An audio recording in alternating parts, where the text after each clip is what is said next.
اللہ کو یاد کرنا ہے. کس طرح؟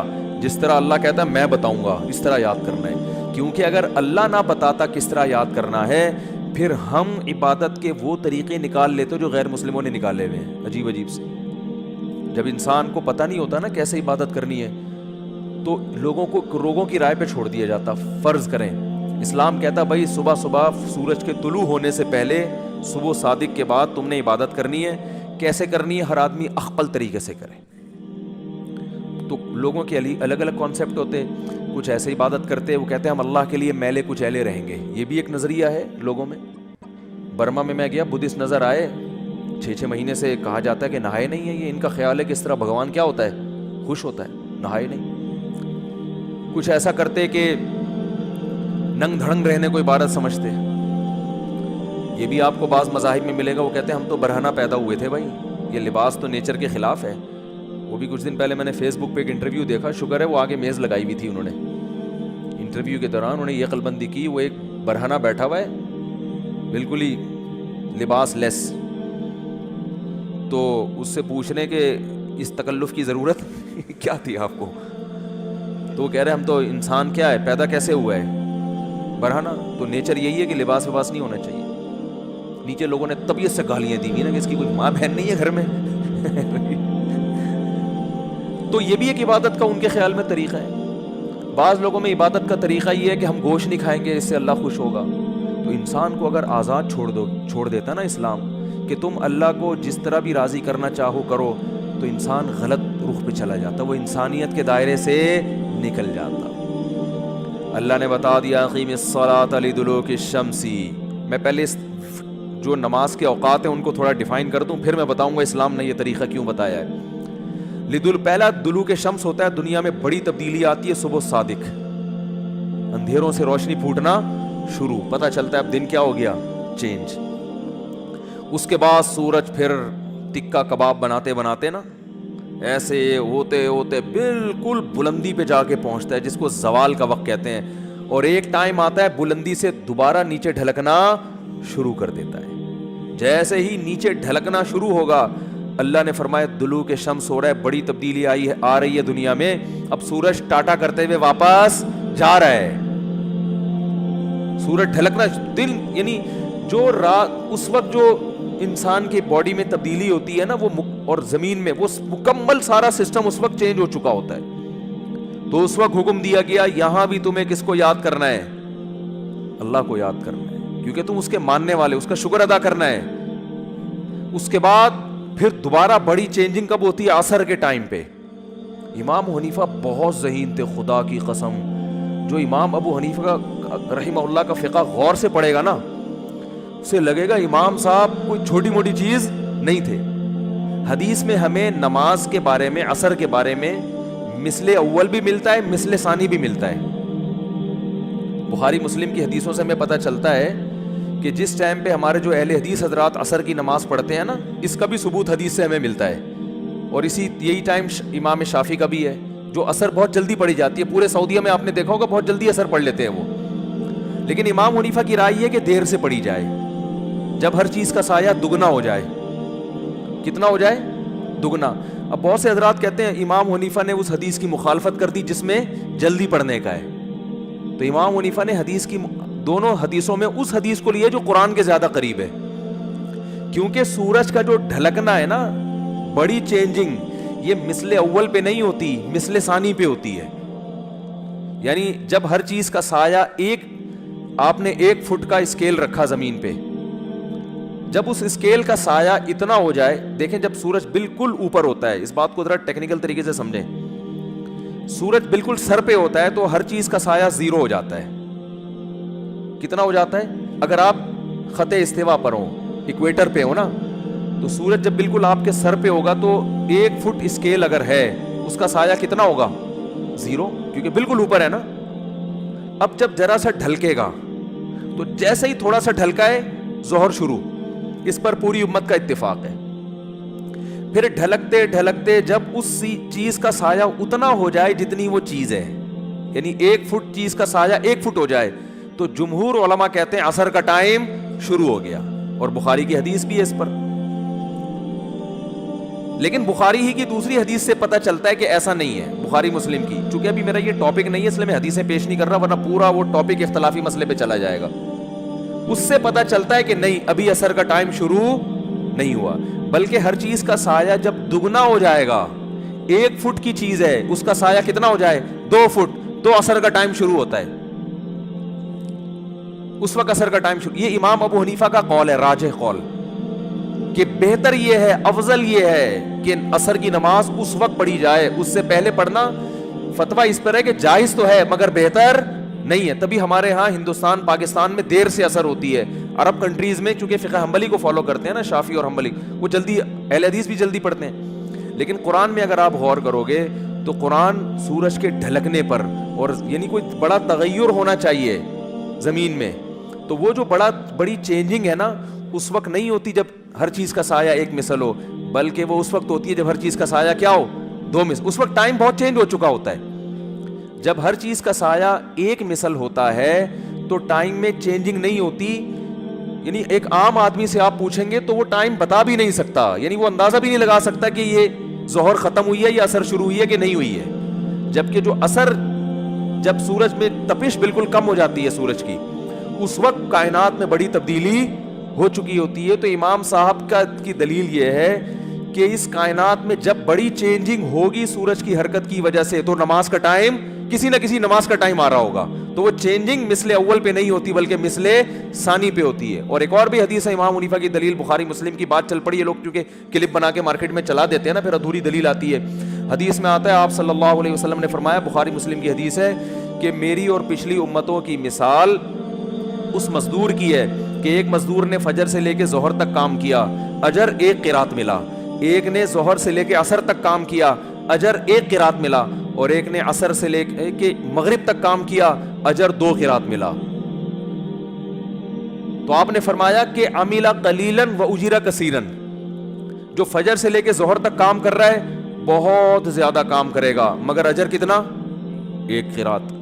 جو ظہر سے لے کے عصر تک کام کر رہا ہے, عمل حدیث کے مطابق بہت زیادہ کر رہا ہے, اجر کتنا مل رہا ہے, 1 قرات. لیکن آپ نے فرمایا جو عصر سے مغرب کر رہا ہے, عمل کثیرا عمل قلیلا, عمل بہت تھوڑا کیا, اور اجرا کثیرا, اجر زیادہ ملا. یہ حدیث کے الفاظ ہیں. تو پچھلی امتیں کیا ہیں, یہود و نصارہ. یہودیوں نے فجر سے لے کے ظہر تک عمل کیا, عمل 1 روپیہ ملے گا ان کو, ایک مثال دے رہا ہوں روپے سے. عیسائی نے بھی بہت لمبا عمل کیا, ظہر سے عصر تک عمل, ثواب کتنا مل رہا ہے, 1 روپیہ. اس امت نے بہت تھوڑی دیر عمل کیا مگر اجر کیا مل رہا ہے, دگنا. تو یہود و نصارہ اللہ سے کہیں گے اللہ ہم عمل زیادہ کر رہے ہیں اجر کم, یہ عمل کم کر رہے ہیں اجر زیادہ. تو اللہ فرمائیں گے کہ میں تم پہ ظلم نہیں کر رہا, تمہیں تمہارے عمل کا پورا بدلہ دے رہا ہوں. اس امت کو تھوڑے عمل پہ جو میں اضافی دے رہا ہوں تو یہ میری مرضی ہے, یہ میرا فضل ہے. بھائی ایک مزدور سے 1 گھنٹہ گڑھا کھدوائیں, اجرت طے ہوئی 100 روپے, وہ دے دیا آپ نے. اس سے آدھا گھنٹہ گڑھا کھدوا کے اجرت طے 100 تھی لیکن آپ نے 500 روپے پکڑا دیے, تو 100 والا اعتراض تھوڑی کرے گا. آپ کہیں گے بھائی تمہیں تو پوری اجرت مل گئی نا, اب یہ ہماری اس سے تعلقات ہیں, ہم نے اس کو ڈبل دے دیا. تو یہ مثال فٹ بیٹھ ہی نہیں سکتی کہ اگر ہم عصر کو مثل اول پہ پڑھیں گے, کیونکہ پھر ظہر اور عصر کا جو فاصلہ ہے وہ اور عصر اور مغرب کا فاصلہ تقریباً برابر ہو جائیں گے. نہیں آ رہی بات سمجھ میں؟ اس سے پتہ چلتا ہے عصر اور مغرب کا فاصلہ کم ہے اور ظہر اور عصر کا زیادہ ہے. تو یہ حنفیہ جو امام ابو حنیفہ جو ٹائم بتاتے ہیں نا عصر کا, اس ٹائم پر تو یہ مثال فٹ بیٹھتی ہے.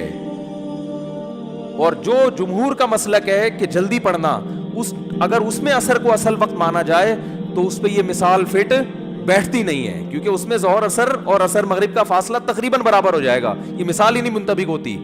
تو اس لیے 1-2 حدیثیں سن کے مجتہدین سے بدگمان مت ہوا کرو اور فنڈر بننے کی کوشش مت کیا کرو کہ حدیث بھی پیش کی, حدیث نمبر بھی پیش کر دیا, حوالہ بھی پیش کر دیا, اب کیا رہ گیا سوائے اندھی تقلید کے. وہ بھائی اندھی تقلید نہیں ہے, یہ تقلید اعلیٰ وجہ البصیرہ ہے. جس امام کو ہم فالو کر رہے ہیں نا وہ چھوٹا موٹا امام نہیں ہے, وہ بہت ذہین ہے, اور وہ سب سے پہلے قرآن کو فوکس کرتے ہیں. اور قرآن سے بھی پتہ چلتا ہے کہ سورج کے ڈھلکنے میں جو اوقات میں بڑی تبدیلی آنی چاہیے, بڑی تبدیلی مثل اول پہ نہیں ہوتی بلکہ مثل ثانی پہ ہوتی ہے. دیکھو نا صبح صادق کے وقت بہت بڑی تبدیلی ہوئی ہے نا, اندھیرا ختم ہو رہا ہے, سورج نکلنے والا ہے. ظہر کے وقت بہت بڑی تبدیلی ہوئی ہے, سورج بالکل فل تماتم چمک رہا ہے, ٹھیک ہے نا. مغرب کے وقت بھی بڑی تبدیلی ہوئی ہے, ایک دم کیا ہو گیا, پورا سورج ہی مارکیٹ سے شارٹ ہو گیا, لیکن ابھی روشنی اس کی باقی ہے افق میں. عشاء میں کیا ہے, وہ روشنی بھی ختم, سورج اپنے تمام تر لوازمات کے ساتھ مارکیٹ سے شارٹ ہو گیا ہے. یہ بڑی تبدیلی ہے, یعنی جو اس کے لوازمات تھے, روشنی کی کرنیں باقی تھی, وہ بھی ختم. تو عصر میں بھی بڑی تبدیلی ہے کہ جو سورج میں تپش تھی نا, تیزی, وہ تیزی سورج میں کیا ہو گئی ہے, ختم ہو گئی ہے. تو وہ جب دیر سے اثر ہوگی تو اس میں ہوتی ہے, ہاں اتنی دیر نہ ہو کہ مکروہ وقت شروع ہو جائے. تو خیر یہ تو درمیان میں غریبی میں بات آ گئی. تو میں یہ عرض کر رہا تھا کہ اللہ نے جب سورج ڈھلکنا شروع ہوتا ہے, اللہ نے کیا کہا, آؤ نماز کو قائم کرو. پھر جب عصر کا وقت آتا ہے, یہ بھی طلوع شمس ہو رہا ہے, آؤ کیا کرو, نماز کو قائم کرو. تو اللہ تعالیٰ نے خود عبادت کا طریقہ بتا دیا, کیونکہ اگر اخپل طریقے سے اس وقت ہم اللہ کو راضی کرنے کی کوشش کرتے, اخپل طریقے سے, کیا ہو گیا بھائی, ویڈیو نہ بنائیں, ٹھیک ہے نا, وہ کچھ مسائل ہیں اس کی وجہ سے, ٹھیک ہے, ناراض نہیں ہونا. تو اخپل طریقے سے اگر ہمیں حکم دے دیا جاتا ہے نا, تو دیکھو پوری دنیا میں جو لوگ اخپل طریقے سے عبادت کر رہے ہیں ان کا حال کیا ہے. عیسائیوں نے تبدیلی کی, چرچ میں جا کے انہوں نے حضرت عیسیٰ نے جو نماز کا طریقہ بتایا تھا اس کو کیا کر دیا, اجتہاد کر کے نا, جیسے ہمارے پروفیسر غامدی صاحب نے رمضان کے روزے میں یوں کر لیا, امتحان کی وجہ سے چھوڑ سکتے ہو, ایسا اجتہاد جس کے پیچھے کوئی نص نہیں ہے, کوئی قرآن آیت یا حدیث, کوئی اصول اصل نہیں ہے کوئی, تو ایسے پھر یہ بھی ٹھیک ہے. اور بعض لوگوں نے سنتوں کو مارکیٹ سے کیا کر دیا, ایک مشہور زمانہ ہے, وہ کہتے ہیں سنت مؤکدہ کچھ ہوتا ہی نہیں ہے, مشہور ہیں وہ, آتے رہتے ہیں, نام لینے کی ضرورت نہیں ہے. انہوں نے کہا سنت مؤکدہ ہے ہی نہیں, اور اس پہ حدیث پیش کی کہ ایک صحابی سے نبی نے پوچھا, انہوں نے کہا کہ یا رسول اللہ میں 5 وقت نماز پڑھوں گا اور یہ چند مخصوص عبادتیں کروں گا, آپ نے فرمایا جس کو جنتی دیکھنا ہو وہ ان کو دیکھ لے, تو اس میں تو سنتوں کا ذکر نہیں ہے. یہ حدیث پیش کی انہوں نے. تو مجھے وہ سامنے بیٹھنے کے لیے چونکہ تیار نہیں ہوتے, کسی دن سامنے حاضری ہوگی تو میں ان سے کہوں گا کہ فجر میں اگر کوئی شخص روزانہ 2 رکعتوں میں قل اللہ احد پڑھ لیتا ہے, لمبی رکعت نہیں پڑھتا, آپ کے امام جب نماز پڑھاتے ہیں سورہ فاتحہ پڑھیں, قل اللہ احد پڑھیں, رکوع میں چلے جائیں, روزانہ فجر ایسے پڑھیں, تو یہ کیا ہے, گناہ ہے, ثواب ہے, جائز ہے؟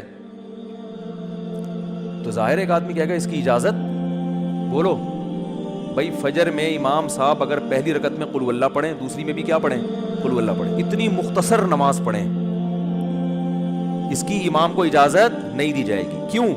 نبی صلی اللہ علیہ وسلم فجر کی 2 رکعتیں طویل پڑھا کرتے تھے. حضرت عائشہ فرماتی ہیں فجر میں 2 رکعتیں رکھی اس لیے گئی ہیں تاکہ وہ کیا ہوں, وہ 2 4 کے برابر ہو جائیں. حدیث کا مفہوم بیان کر رہا ہوں, وہ 2 کس کے برابر ہو جائیں, 4 کے, تبھی طویل قرات ہے اس میں.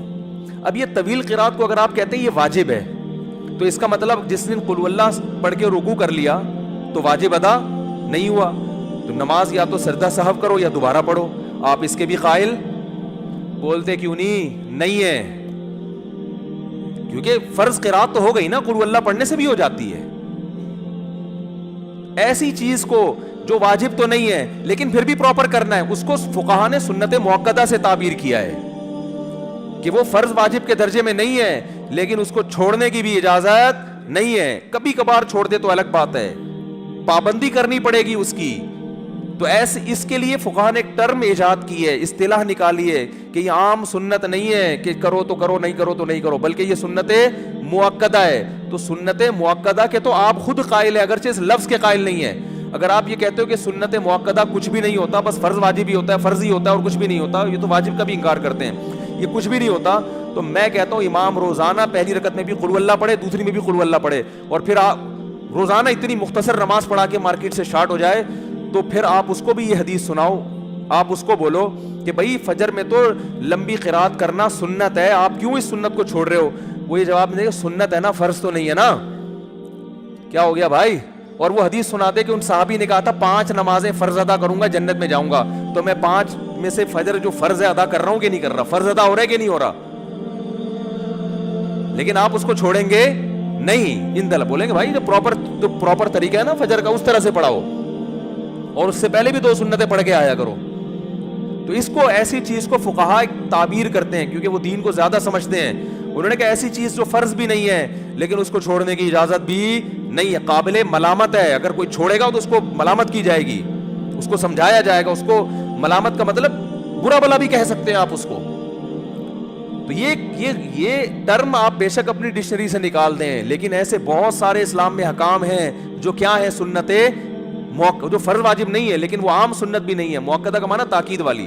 تو یہ تو ایک بالکل بدیہی چیز ہے. تو اسی طرح جو ظہر سے پہلے کی 4 سنتیں, ظہر کے بعد کی 2 سنتیں, فجر سے پہلے کی 2 سنتیں, مغرب کے بعد کی 2 سنتیں, یہ بھی عام سنتوں کی طرح نہیں ہے کہ آپ کہتے ہیں سنتیں ونتیں کچھ بھی نہیں ہوتی, بس فرائض ہیں. ٹھیک ہے, یہ فرض نہیں ہے, لیکن ایسی بھی نہیں ہے کہ آپ ان کو چھوڑ دیں. اگر چھوڑیں گے تو قابل ملامت ہوں گے آپ. کبھی کبھار چھوڑ دے تو ایک الگ بات ہے, جیسے کبھی آدمی سفر میں ہے, فجر کی 2 مختصر پڑھ لیتا ہے, امام صاحب کو جلدی ہے, بھائی آج مجھے جانا ہے, میں قل اللہ پڑھ کے رکوع کروں گا, جس نے پڑھنی ہے پڑھے, نہیں پڑھنی کبھی کبھار ٹھیک ہے, پابندی نہیں کر سکتے آپ اس کی. تو تبھی کہتا ہوں اٹھا کر پھینک دو باہر گلی میں, نئی تہذیب کے انڈے ہیں گندے. اسلام بہت پرانا جو چلا آ رہا ہے نا فقہا سے, انہی سے سیکھنے کی کوشش کرو. نئی چیزوں سے متاثر ہونے کی بالکل بھی ضرورت نہیں ہے. حدیثوں کے لیبل ان کو نمبر یاد ہوتے ہیں بس, حدیث کی روح ان کو پتہ نہیں.